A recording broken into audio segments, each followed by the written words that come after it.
Geçen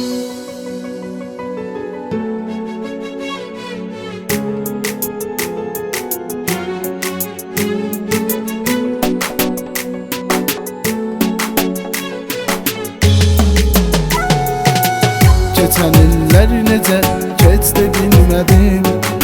Dərd çəkdim əmmişə amma gülmədim. Doğulandan bəri gündə görmədim. Çatan olmur axı fəryada qardaşım. Doğulandan bəri gündə görmədim.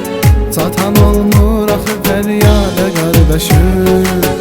Xəyanəti gördü bezdi sevənlər, yenə eşq şərabın süzdü sevənlər. Bu qədər dərd sərə dözdü sevənlər. Sevgi yoxdur qoca dünyada qardaşım. Bu qədər dərd sərə dözdü sevənlər.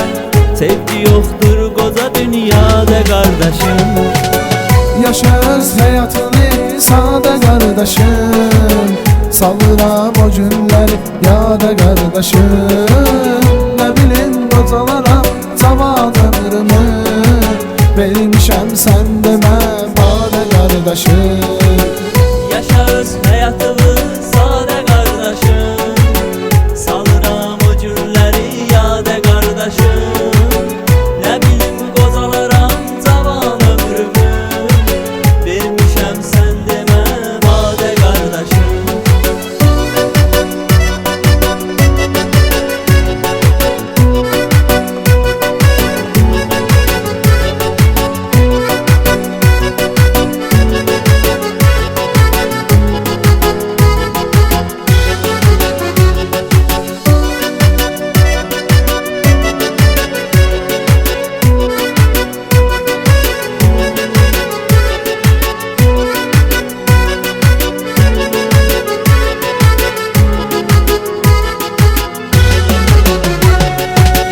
Düşənərdim onsuz yaşaya bilmərəm. Danışıb kimləsə deyib gülmərəm. Ona söz vermiş idim bir də içmərəm. Qaldırıram hər gecə badə qardaşım.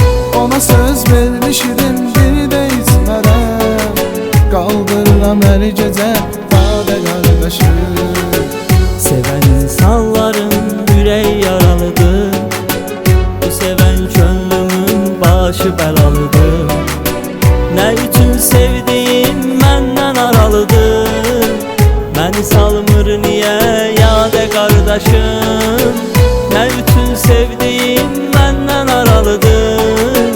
Məni salmır niyə yada qardaşım. Yaşa öz həyatını sadə qardaşım. Salıram o günləri yada qardaşım. Nə bilim qocalara cavan ömrümü vermişəm sən demə badə qardaşım. Yaşa öz həyatını